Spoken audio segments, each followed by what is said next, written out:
The alarm screamed through the cargo ship, red lights flashing in every corner. Hayone dropped her wrench and ran toward the bridge. She had been fixing the cooling system when the sensors picked up the unknown vessel. Now that vessel was right beside them, and it was not friendly. "Pirates!" Jinho shouted from the pilot's seat. His hands flew across the controls, trying to push more speed from their old mining ship. But everyone knew the truth. Their ship was slow, built for carrying ore, not running from danger. Jin worked at the communications panel, her face pale. "I'm sending a distress signal, but we're too far from any human patrol. It'll take days for help to arrive." Wu stood at the cargo door controls, ready to seal the sections if needed. He looked at Haewon. "What do we do?" Haewon had served in the military before becoming a ship mechanic. She knew ships and she knew how to fight. Prepare for boarding, hide anything valuable, stay together. The alien ship latched onto theirs with a heavy clang. Metal groaned as the airlocks connected. Then the doors burst open and they came through. The creatures were tall, covered in dark green scales that looked like armor. Their eyes were yellow and cold. They carried weapons that crackled with energy. Haewon counted 6 of them pouring into the bridge. "Down, down," one of them hissed in rough human language. His voice sounded like rocks grinding together. The crew dropped to their knees. These were, Haewon realized. She had heard stories about them. They ran illegal operations far from civilized space, slavery, smuggling, and worse. One grabbed Jin by the arm, yanking her up. She cried out in pain. Something hot flashed through Haewon's mind. Before she could think, she moved. Her military training took over. She grabbed a loose pipe from the damaged wall panel and swung hard. The pipe connected with this arm. The bone broke with a crack that echoed in the small space. The creature howled and released Jin, stumbling backward. "Haewon, no!" Jinho shouted. Too late, 3 jumped on her. They were strong, much stronger than humans. They slammed her against the wall and bound her hands with metal restraints that burned cold against her skin. She struggled, but it was useless. A larger entered the bridge. His scales were darker, almost black, and he wore armor decorated with symbols. Authority radiated from him. He looked at his injured soldier, then at Haewon. "This one has spirit," he said. His voice was calmer than the others, which somehow made it more frightening. "I am commander. Your ship belongs to the Empire now." "This is human territory," Haewon said through gritted teeth. "You have no right." Hit her across the face. Her head snapped to the side and she tasted blood. "Humans," he said with disgust. "You think you matter in this galaxy. You are soft, weak. You have no claws, no scales, no venom. Your planet is so gentle that you break easily." He grabbed her chin and forced her to look at him. "You hurt my soldier. For that, you need punishment. I was going to sell you all as workers, but you are going somewhere special." They dragged the crew to the alien ship.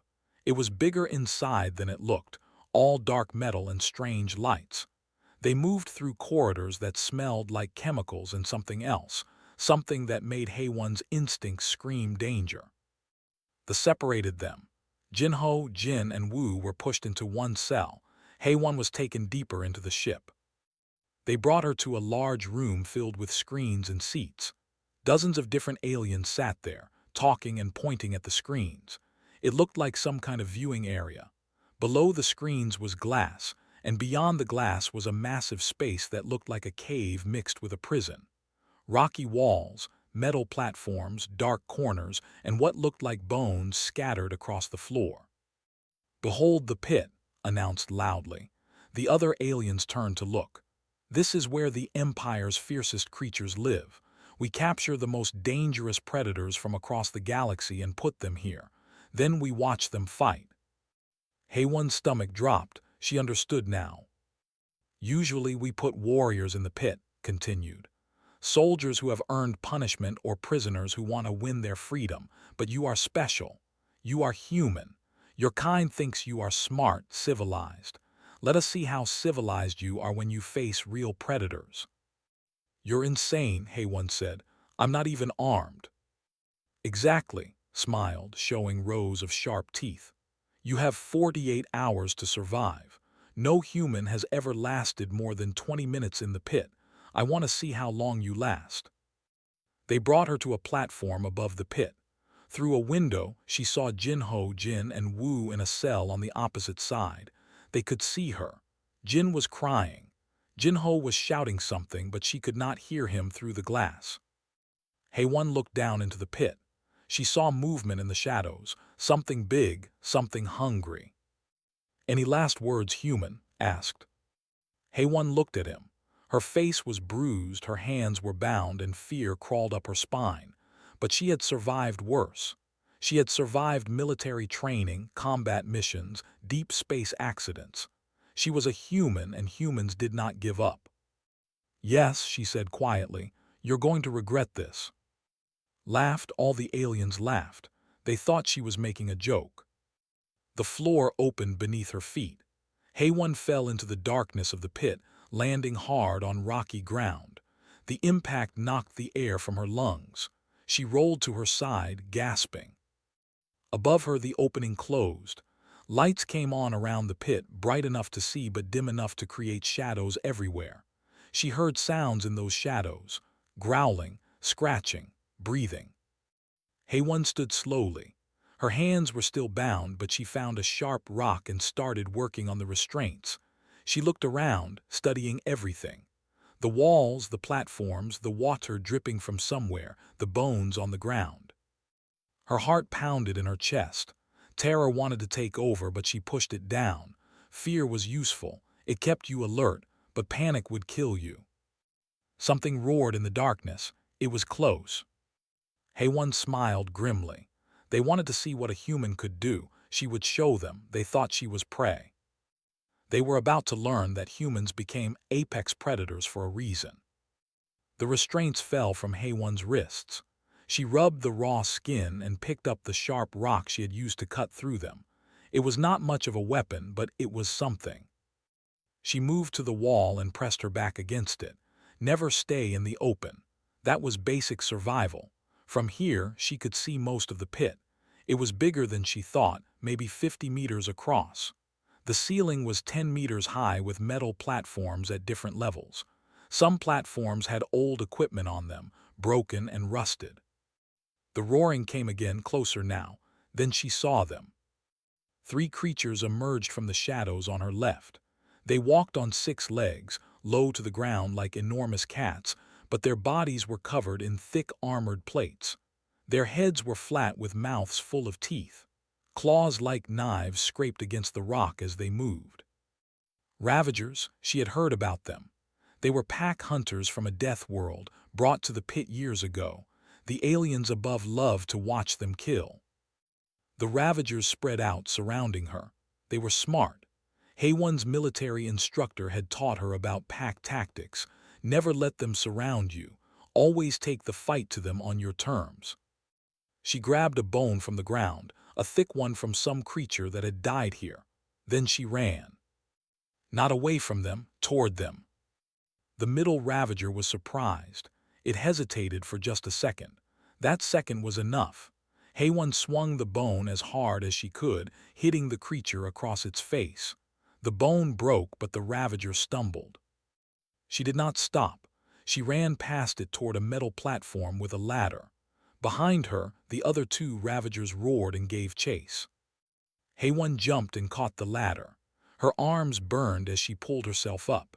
Below, the Ravagers jumped too, but they could not climb like humans could.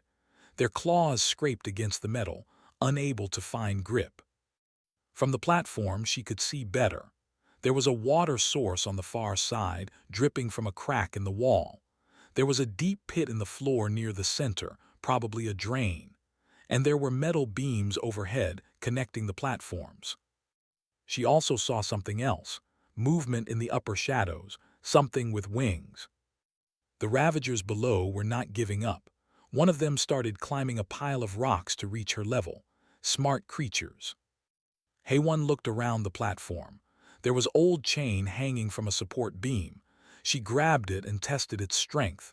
It held. She wrapped one end around a support post, making a loop. The first Ravager reached the platform. It charged at her. Haywan waited until the last moment, then stepped aside. The creature was moving too fast to stop. It crashed into the support post where she had been standing. As it stumbled, Haywan threw the chain loop over its head and pulled hard. The Ravager thrashed, but she held on. The chain tightened around its neck. She used all her weight, pulling backward. The creature's claws scraped the metal, trying to find her, but she stayed behind it. It took almost a minute. The Ravager fought hard, but finally it stopped moving. Haywan let go, breathing hard. Her hands were bleeding from the chain. 2 more to go. Above her, the aliens watching were silent. Haywan looked up at them through the lights. She could not see their faces clearly, but she could feel their shock. Good, let them be shocked. The second Ravager reached the platform. This one was more careful. It circled her slowly, learning from its pack mate's mistake. Haywan pulled the chain free from the dead Ravager. Her mind raced. She needed a better weapon. The creature's claws were sharp, but she had nothing to cut them off with. Wait, the claws themselves were the weapon. She bent down to the dead Ravager and grabbed one of its front legs. She twisted hard, putting her foot against the creature's body for leverage. The joint popped and separated.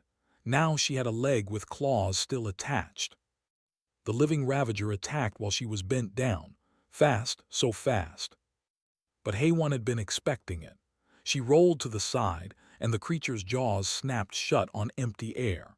As it passed, she swung the severed leg and drove the claws deep into its side. The Ravager screamed. It spun around, trying to reach her, but she held on to the leg weapon and twisted.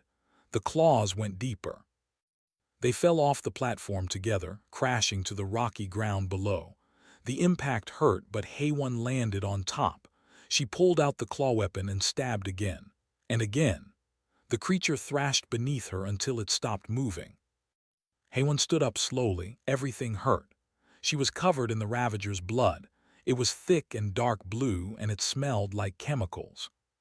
The third Ravager was watching her from across the pit. It did not attack. It was smart enough to see what happened to its pack. Then something else moved. In the upper shadows near the ceiling, she saw it clearly now. A flying creature, serpent-like with leathery wings. Its mouth dripped with something that sizzled when it hit the ground. Acid grate. The flying creature dove at her. Haywan ran for cover under a platform. The creature's acid spit hit the ground where she had been standing, and smoke rose from the melting rock. She needed to think. She was tired, hurt, and now there were 2 different types of predators hunting her. The Ravager could not reach the high places, but it could overpower her on the ground. The flying creature controlled the air, but its acid spit needed to be aimed. Haywan looked at the water source again. An idea formed. She ran toward the water, the flying creature chasing her. It spit acid, but she dodged. When she reached the water, she quickly tore strips from her jumpsuit and soaked them in the water. The flying creature came around for another attack. This time, Haywan did not run. She threw the wet cloth at it. The cloth hit the creature's face, covering its eyes. The creature shrieked and tried to pull it off with its claws, but the wet fabric stuck to its head. While it was blind, Haywan grabbed another bone from the ground and waited. The creature flew lower, still trying to remove the cloth. When it was close enough, she jumped and swung the bone with all her strength. Direct hit. The creature fell from the air and crashed hard. Before it could recover, Haywan was on it. She used the claw weapon to finish it. 2 Ravagers dead. 1 flying creature dead.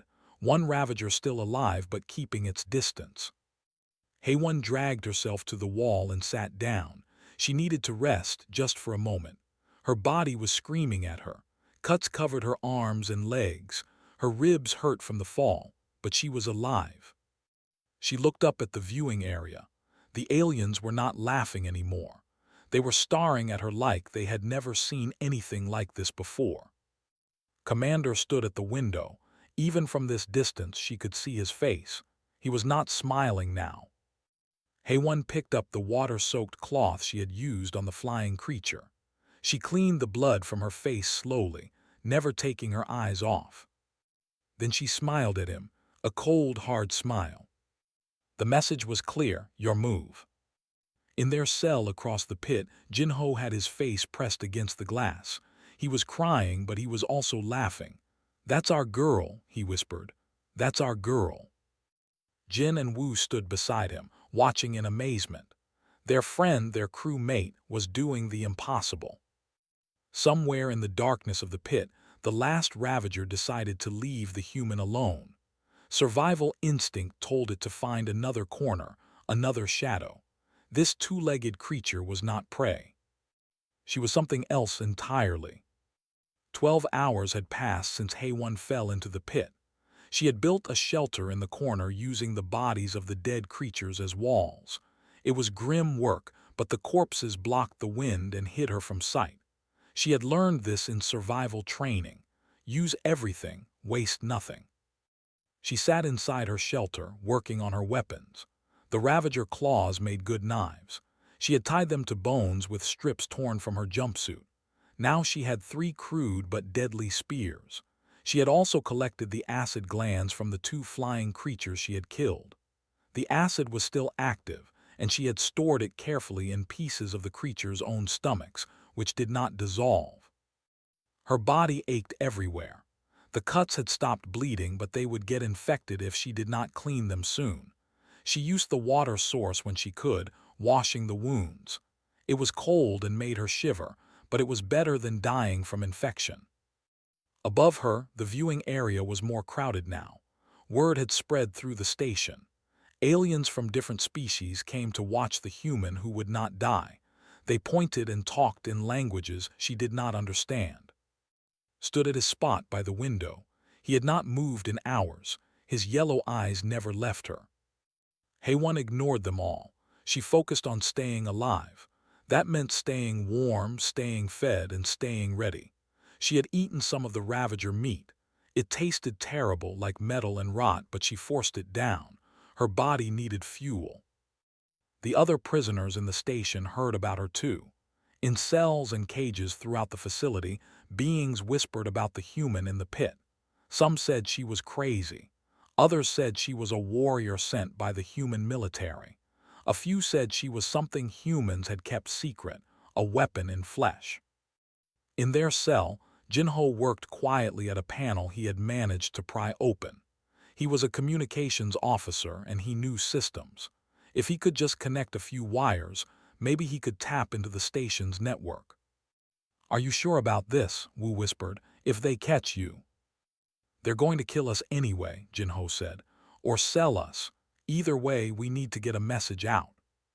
Jin kept watch at the door. "Hei-Wen is buying us time. We can't waste it." In the pit, Hei-Wen heard something new. A deep, heavy sound, footsteps that shook the ground. She grabbed her spears and moved out of her shelter. Across the arena, something massive stepped into the light. It walked on 2 legs, standing 12 feet tall. Its body was covered in thick hide, and sharp quills grew from its back like a porcupine. Each quill was as long as Hei-Wen's arm. Its face was flat with tiny eyes and a mouth full of grinding teeth. A thornback. She had seen pictures of them in military briefings. They came from a heavy-gravity world and were nearly impossible to kill. Their hide was too thick for most weapons, and those quills were coated in poison. The creature saw her and roared. The sound made her bones vibrate.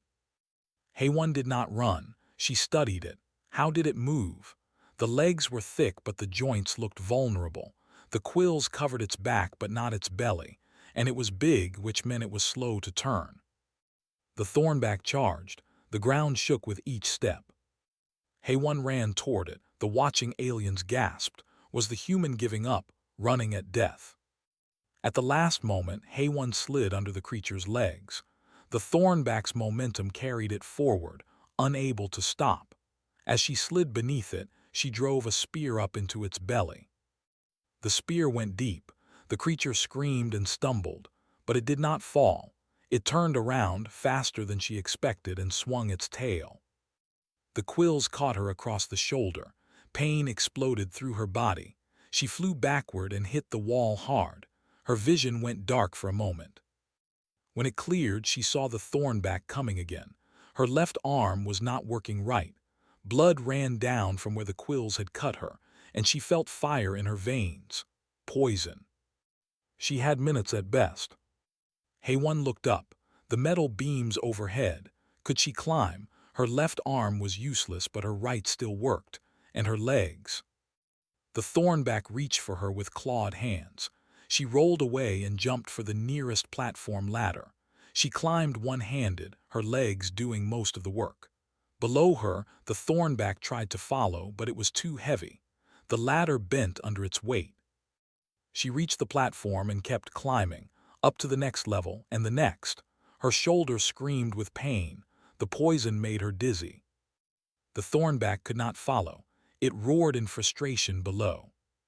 But Hayone was not running away. She was positioning. She reached the highest platform near the ceiling. From here, she could see the metal beams that crossed the pit. And she saw what she needed, a beam directly above where the thornback stood. She looked at the supports holding the beam. They were old and rusted, maybe.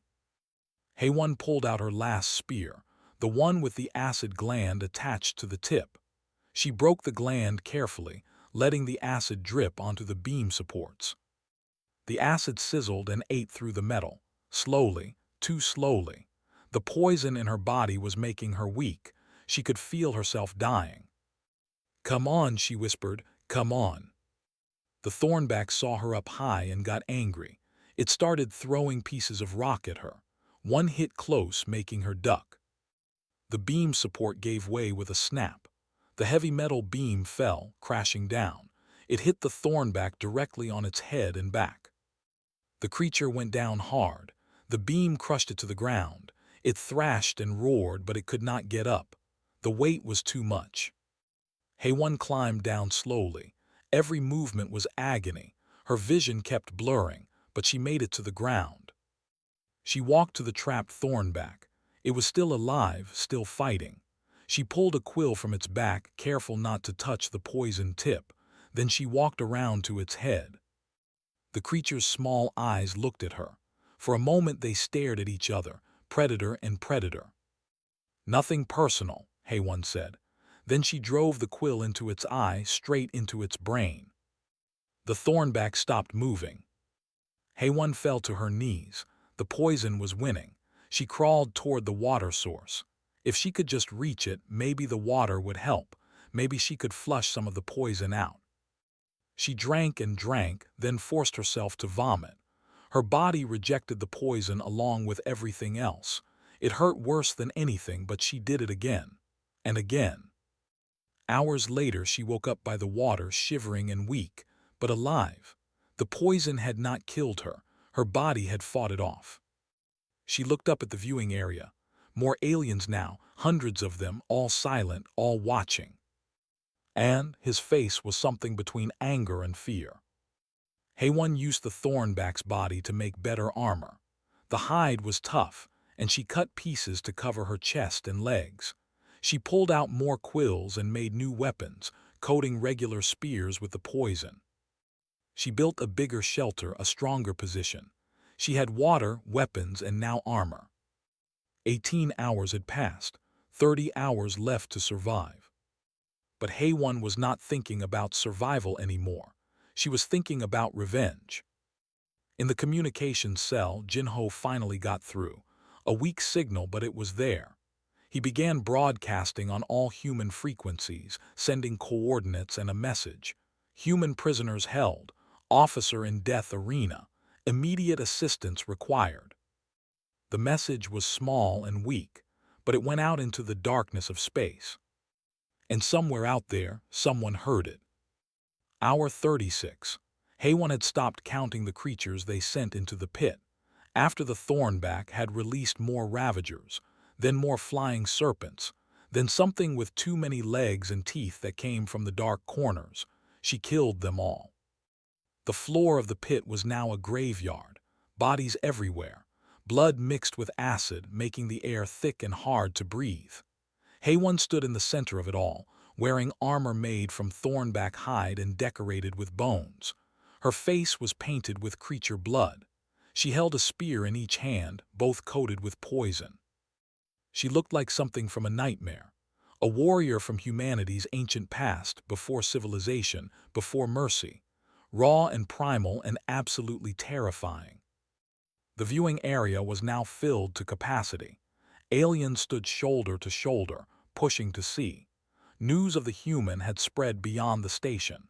Ships had come from nearby systems just to witness this impossible thing. Among the crowd were representatives from other powerful groups. The Orc Collective had sent an observer, a thin alien with purple skin and too many fingers. He stood beside, watching with interest. "Impressive," the Orc said. His voice was smooth like oil. "How much for the human? I will pay well." "She is not for sale," said. His voice was tight. "She is a prisoner being punished." "Punished? She looks victorious." The Orc smiled. "I will offer 1,000,000 credits, cash transfer, right now." His claws dug into the railing. 1,000,000 credits could buy a ship, could expand his operation.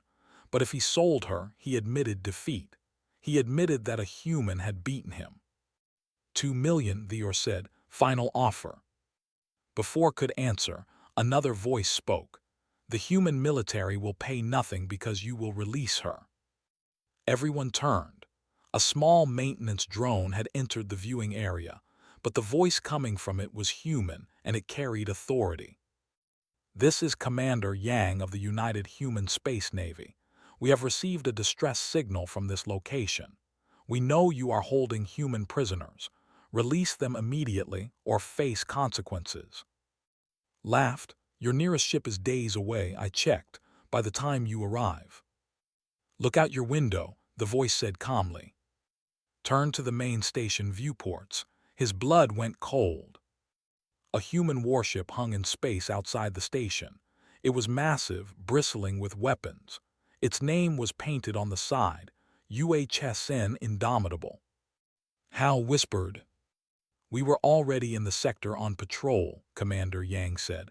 "Lucky timing, or maybe the universe has a sense of justice. Now, release the prisoners or we will take them by force." In the pit, Hayone could not hear any of this, but she felt something change. The air itself seemed different. She looked up and saw confusion in the viewing area. Aliens were running, shouting, pointing. Something was happening. Stepped away from the Orc. His mind raced. If he released the prisoners, he looked weak. If he refused, the humans would attack his station. They had the firepower to destroy everything. "Unless—" "I will release your people," said slowly. "But the one in the pit stays. She has not completed her sentence. 48 hours, that was the deal. She still has 12 hours left." There was silence on the other end. Then, "Put her on communication." Had a drone fly down into the pit. It hovered in front of Hayone, projecting a small hologram of a man in a human naval uniform. Middle-aged, strong jaw, serious eyes. Commander Yang. "Officer Lee Hayone?" he asked. Hayone blinked in surprise. "Sir, yes, sir." Her voice was rough from not speaking. "Former sergeant, currently civilian mechanic." "Sergeant Lee, I am ordering you to stand down. We will negotiate your release." Hayone looked at the commander, then at the cell where her crew was held. Jinho had his hands pressed against the glass, hope written all over his face. "Respectfully, sir," Hayone said. "If I accept negotiated release, it sets a precedent. It tells every alien pirate and slaver that humans are valuable hostages, that they can take us and bargain." "Sergeant." 12 hours, sir. I can do 12 more hours. And when I walk out of here on my own terms, having completed their challenge, the message is different. The message is, you cannot break us." Commander Yang stared at her for a long moment. Then slowly he nodded. "Understood, Sergeant. 12 hours. We will be waiting. But if at any point you need extraction—" "I will finish this, sir."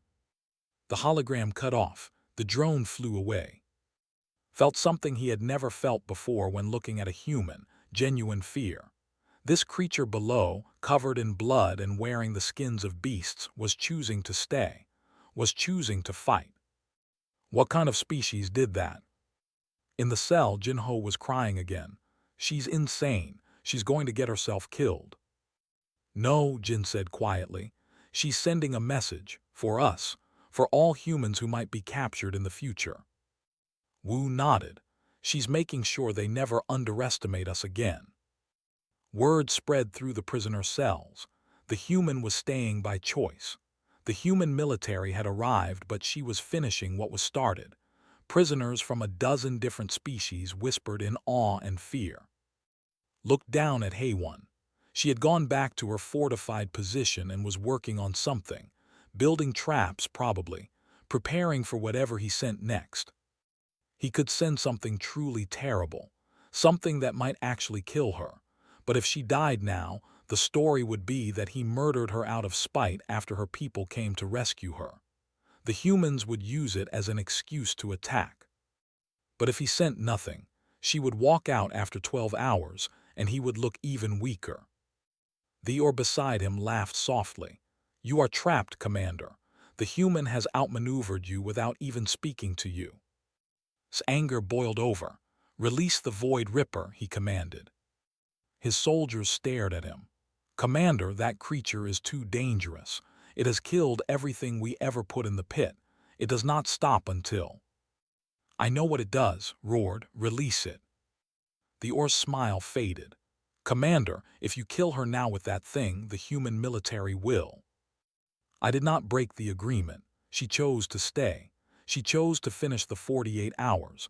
Whatever happens now is her choice. Deep below the pit, in a special containment area that had been sealed for years, locks opened. Gates rose, and something ancient and hungry woke up. HFY heard it before she saw it. A sound like metal scraping on stone, then a roar that made the previous creatures sound like kittens. She stood up, gripping her spears. Whatever was coming, it was big. The Void Ripper emerged from a tunnel she had not even known existed. It was shaped wrong, like geometry that should not exist. 6 legs, but they bent at angles that hurt to look at. A head that was mostly mouth, filled with teeth that glowed in the dim light. And its hide was black, not like color but like the absence of light itself. It had been brought from the edge of known space, from a planet where physics worked differently. It should not even be able to live in normal space, but somehow it did. And it existed for one purpose: to kill. The viewing area had gone completely silent. Even the most bloodthirsty aliens looked nervous. They had seen this creature kill before. Nothing survived it. HFY looked at the Void Ripper. Then she looked up at and smiled. That smile said, "Is that all you have?" And she charged forward to meet it.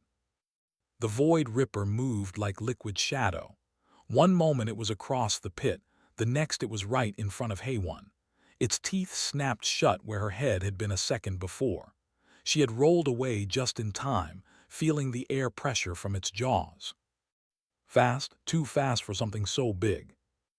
HFY threw a spear. It bounced off the creature's hide like hitting solid metal. She had expected that. She was testing it, learning.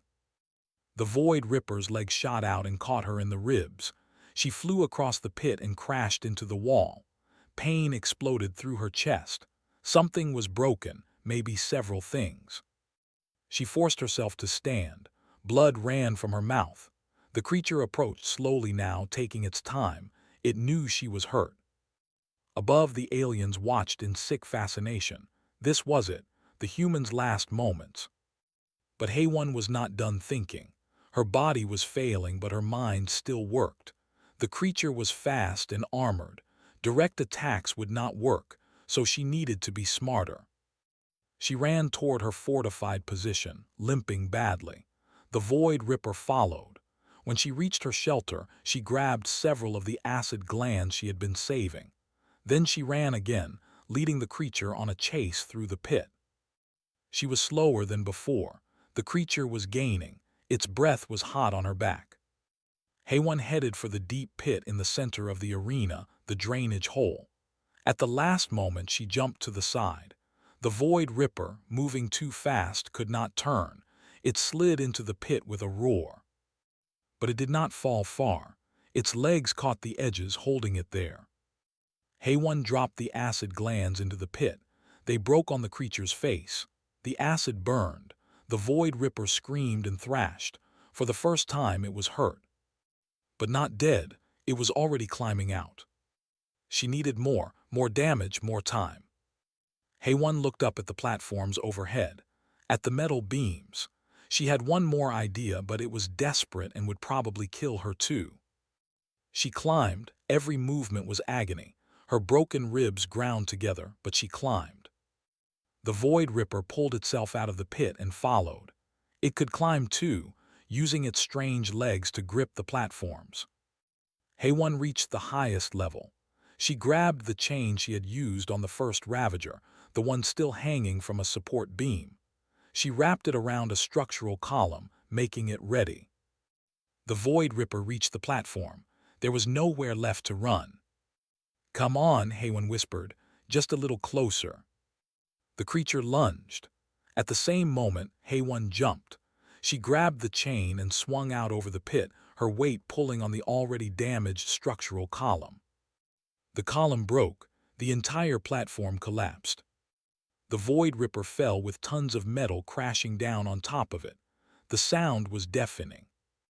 Haywan swung on the chain, her shoulders screaming in pain. She managed to grab onto a lower platform as the chain went slack. She pulled herself up and collapsed, unable to move. Below, in the wreckage of the fallen platform, the Void Ripper thrashed weakly. The metal had crushed it. It was not dead yet, but it was not getting up either.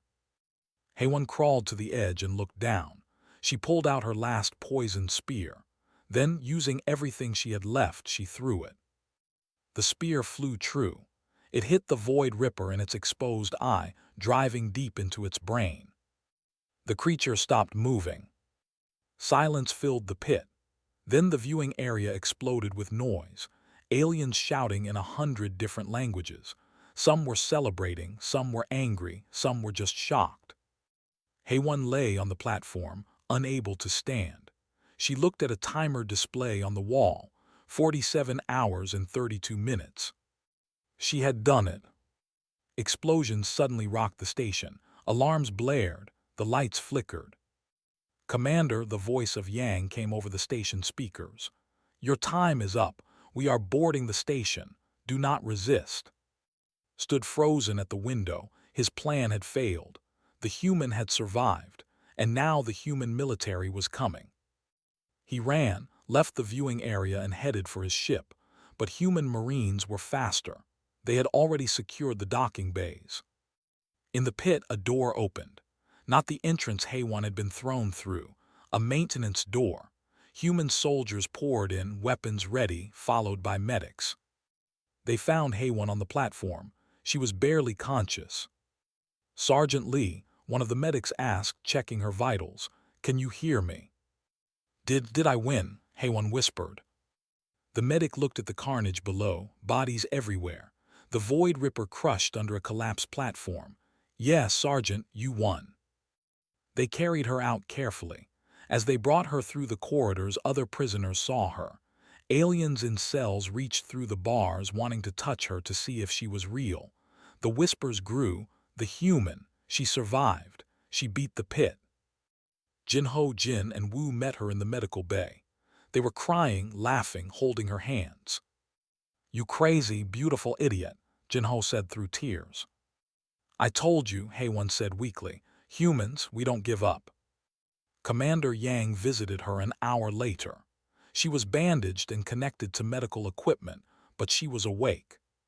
"Sergeant Lee," he said formally, "I have something for you." He held out a tablet showing a news broadcast. It was spreading across the galactic network, footage of Haywan in the pit, fighting, surviving, winning. The title of every broadcast was the same: "Human Defeats Death Arena, 48 Hours of Terror for Her Captors." "It is going to every planet, every station," Yang said. Everyone in the galaxy is seeing this, seeing what humans can do when pushed. Is that good or bad, sir? Haywan asked. Honestly, I don't know yet, but I know this. No one will ever underestimate a human again. You have changed how the galaxy sees us. Later, they brought before her.